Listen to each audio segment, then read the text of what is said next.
नमस्कार विद्यार्थियों, SRP education पर आप सभी का स्वागत है। ये वीडियो माध्यमिक परीक्षा 2022 विषय हिंदी का प्रश्न पत्र देख रहे हैं।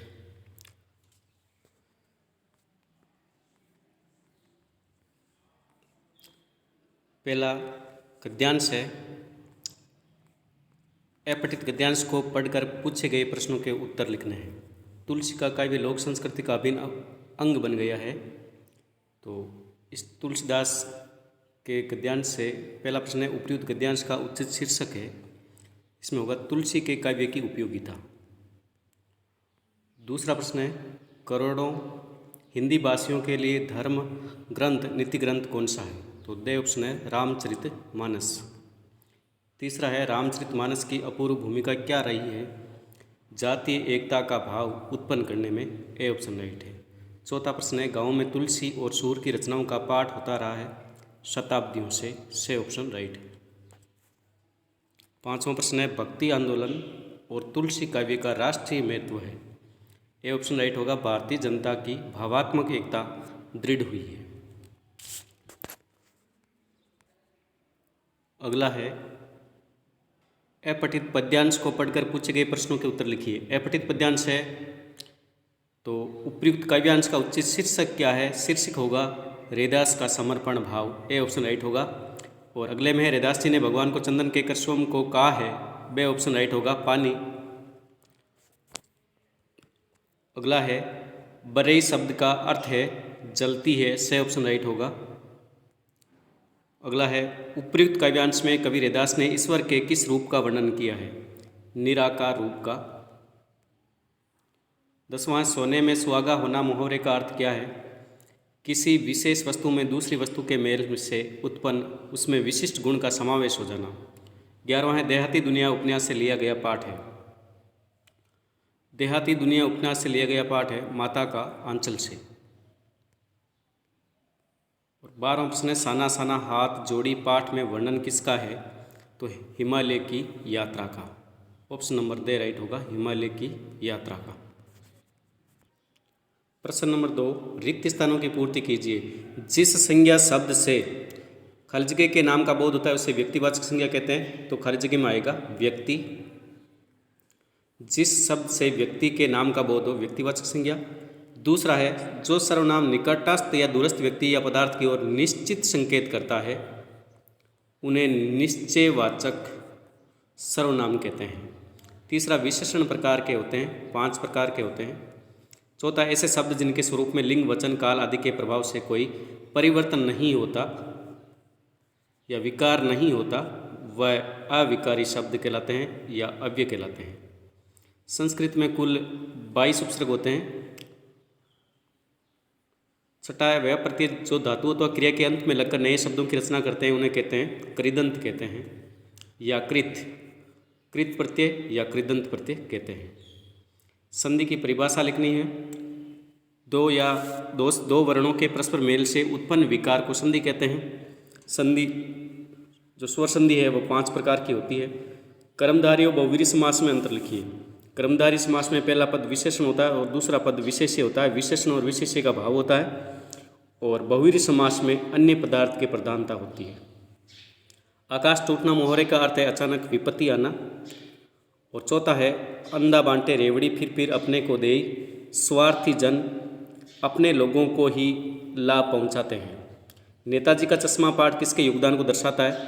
तो नेताजी का चश्मा कैप्टन के योगदान को दर्शाता है। मनु भंडारी के पिता की सबसे बड़ी दुर्बलता क्या थी? सबसे बड़ी दुर्बलता थी अधिक क्रोध करना। नौबत खाने में इबादत पाठ किसके बारे में है? बिस्मिल्लाह खां के बारे में है। बिस्मिल्लाह खां। उधो तुम हो अति बड़भागी, गोपियों ने ऐसा क्यों कहा है? उधो कृष्ण के रहते हुए भी प्रेम रहित थे इसलिए उन्हें बड़भागी कहा है। 9वां है, परशुराम जी का गुस्सा कैसे शांत हुआ?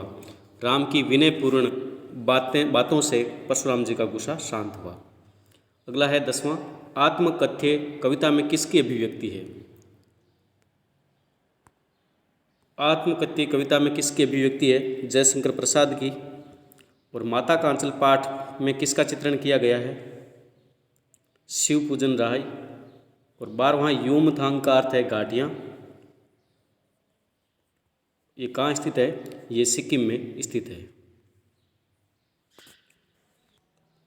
प्रश्न संख्या 4 है, हालदार साहब ने पान वाले से क्या पूछा और पान वाले ने क्या उत्तर दिया। पाठ से बाल गोविंद भगत रेखा चित्र के माध्यम से किसके चरित्र का उद्घाटन किया है। नवाब साहब ने खीरे की फांकों को बिना खाए क्यों फेंक दिया। काशी में मरण भी मंगल क्यों माना गया है। गोपियों में राजधर्म किसे कहा और क्यों। क्रिया को परिभाषित करते हुए कर्म के आधार पर क्रिया को उदाहरण सहित समझाइए। क्रिया किसी काम का होना या पाया जाना क्रिया कहलाती है और क्रिया कर्म के आधार पर अकर्मक और सकर्मक होती है।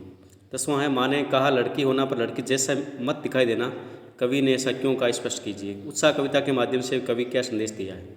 ग्रामीण अंचल में बच्चों के खेल कैसे होते थे, माता का अंचल पाठ के आधार पर लिखिए। जॉर्ज पंचम की नाक से पाठ है कि पाठ सत्ता से जुड़े लोगों की किस मानसिकता को दर्शाता है। तीस्ता नदी कहाँ बहती है, विशेषताएं लिखिए। यशपाल का अपना जीवन परिचय, यतेंद्र मिश्र का व्यक्तित्व और कर्तृत्व, और 16 है सूर्यकांत त्रिपाठी निराला के व्यक्तित्व और कर्तृत्व। अथवा में तुलसीदास के व्यक्तित्व और कृतित्व संक्षेप में लिखिए। प्रश्न नंबर 17 है, पठित गद्यांश की सप्रसंग व्याख्या करनी है। ये 2 गद्यांश है, पाठ से आए हुए हैं, पाठों से, इन दोनों की सप्रसंग व्याख्या करनी है। इसके अलावा 18वां प्रश्न है पद्यांश, ये 2 पद्यांश है, इन पद्यांश की सप्रसंग व्याख्या करनी है। इसके अलावा 19वां है, एक कहानी ये भी मनु भंडारी के आधार पर मनु भंडारी के साधारण लड़की के असाधारण बनने के प्रारंभिक पड़ावों को प्रकट किया है, स्पष्ट कीजिए। लोकेन भगत का निर्णय अटलता, नहीं तो मैं इस पर घर में ही इस घर को छोड़कर चल दूंगा, ऐसा बाल गोविंद भगत ने क्यों कहा, वो लिखना है। 20वां, ये दंतुरित मुस्कान कविता में कवि ने क्या संदेश दिया है।